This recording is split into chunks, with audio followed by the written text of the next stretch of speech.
Delhi NCR में फिर लौटा कोरोना। गुरुग्राम में मिले 2 नए केस। दोस्तों एक बार फिर से कोरोना ने दिल्ली एनसीआर में दस्तक दी है। गुरुग्राम में कोरोना के 2 नए मरीज सामने आए हैं।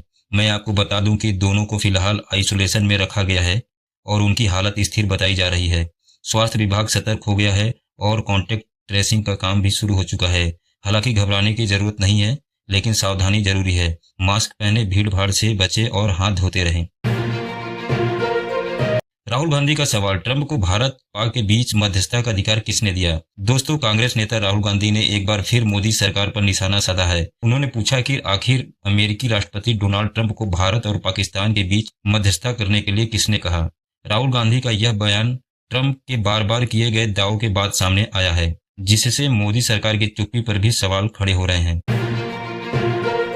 अयोध्या से गरजे सीएम योगी, अब पाकिस्तान का समय आ गया है, ये नया भारत है। दोस्तों उत्तर प्रदेश के मुख्यमंत्री योगी आदित्यनाथ ने अयोध्या में श्री हनुमत कथा मंडपम में लोकार्पण समारोह में भाग लेते हुए पाकिस्तान और ऑपरेशन सिंदूर पर बड़ा बयान दिया।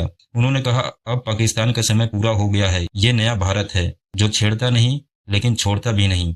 योगी जी ने अयोध्या के विकास, राम मंदिर निर्माण और भारत की कड़ी कार्रवाई का जिक्र करते हुए साफ संदेश दिया कि अब भारत किसी भी आतंकी हमले का जवाब जोरदार तरीके से देगा।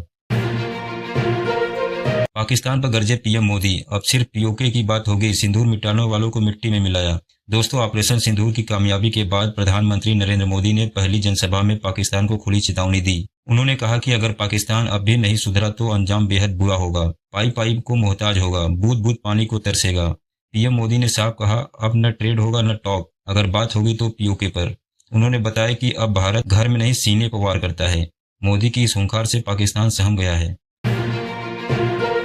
अमित शाह का बड़ा बयान, पाक की गोली का जवाब गोले से दिया, ऑपरेशन सिंदूर भारत की नई नीति का प्रतीक। दोस्तों गृह मंत्री अमित शाह ने ऑपरेशन सिंदूर पर बड़ा बयान देते हुए कहा कि पाकिस्तान की हर करतूत का अब जवाब गोली से नहीं गोले से दिया जाएगा। उन्होंने बताया कि 8 मई को ऑपरेशन सिंदूर शुरू हुआ और 9 आतंकी ठिकाने तबाह किए गए।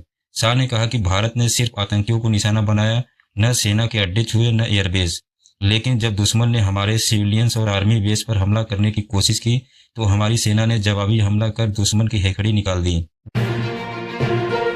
वहीं भारत नेपाल सीमा पर हाई अलर्ट, पाक बांग्लादेश संदिग्ध घुसपैठ की फिराक में। दोस्तों ऑपरेशन सिंदूर के बाद भी पाकिस्तान अपनी हरकतों से बाज नहीं आ रहा है। ताजा जानकारी के अनुसार करीब 35 संदिग्ध, जिनमें 10 बांग्लादेशी और 25 पाकिस्तानी हो सकते हैं, नेपाल के रास्ते भारत में घुसने की फिराक में हैं।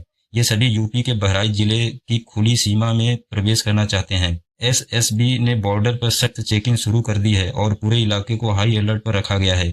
जवानों को पूरी कोशिश है कि कोई भी घुसपैठिया भारत में कदम न रख पाए। भारत फिर एफएटीएफ से बोलेगा पाकिस्तान को दोबारा ग्रे लिस्ट में डाला जाए। दोस्तों भारत एक बार फिर पाकिस्तान के खिलाफ बड़ा कदम उठाने की तैयारी में है। सरकारी सूत्रों के मुताबिक भारत एफएटीएफ के सामने ये मजबूत दलील रखेगा कि पाकिस्तान को फिर से ग्रे लिस्ट में डाला जाए। वजह है पाकिस्तान का आतंकवाद और हथियारों के लिए फंडिंग का गलत इस्तेमाल। आपको बता दूं कि ग्रे लिस्ट में आने का मतलब है अंतर्राष्ट्रीय फंडिंग पर कड़ी निगरानी और सख्त शर्तें। 22 अप्रैल को हुए पहलगाम हमले के बाद भारत और पाकिस्तान के रिश्तों में फिर से तनाव बढ़ा है और अब भारत दुनिया को ये दिखाना चाहता है कि पाकिस्तान सिर्फ बातें करता है, कार्रवाई नहीं। वहीं मुकेश अंबानी का बड़ा ऐलान, नॉर्थ ईस्ट को दोगुना निवेश, हर घर में आएगा एआई। दोस्तों भारत और एशिया के सबसे अमीर शख्स मुकेश अंबानी ने नॉर्थ ईस्ट को लेकर बड़ी घोषणाएं की है। मैं आपको बता दूं कि उनकी कंपनी रिलायंस इंडस्ट्री अब इस क्षेत्र में निवेश को दोगुना करने जा रही है। अंबानी ने कहा कि नॉर्थ ईस्ट के हर स्कूल, हॉस्पिटल और घर तक आर्टिफिशियल इंटेलिजेंस यानी एआई की सुविधा पहुंचाई जाएगी। इतना ही नहीं, इस इलाके में सोलर एनर्जी यानी सौर ऊर्जा का प्रोडक्शन भी बढ़ाया जाएगा, जिससे साफ सुथरी और सस्ती बिजली मिलेगी। वहीं राहुल गांधी का बिहार दौरा टला, कांग्रेस नहीं ढूंढ पाई सम्मेलन की जगह।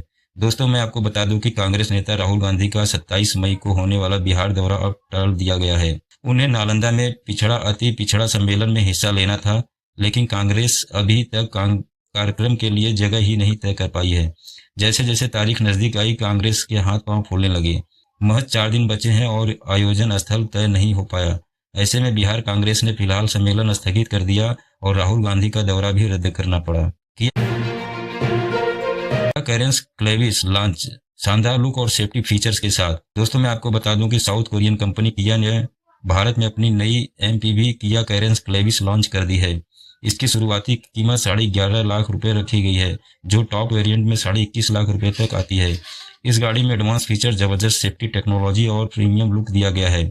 इसकी बुकिंग 9 मई 2025 से शुरू हो चुकी है और आप इसे कंपनी की वेबसाइट या नज़दीकी डीलरशिप से बुक कर सकते हैं। तो दोस्तों, ये थी आज की सबसे बड़ी और खास खबरें।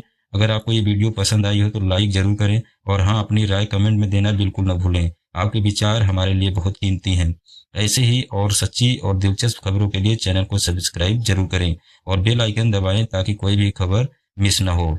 फिर मिलेंगे कल नई खबरों के साथ। तब तक के लिए खबरों में बने रहिए और जुड़े रहिए हमारे साथ। Bye bye.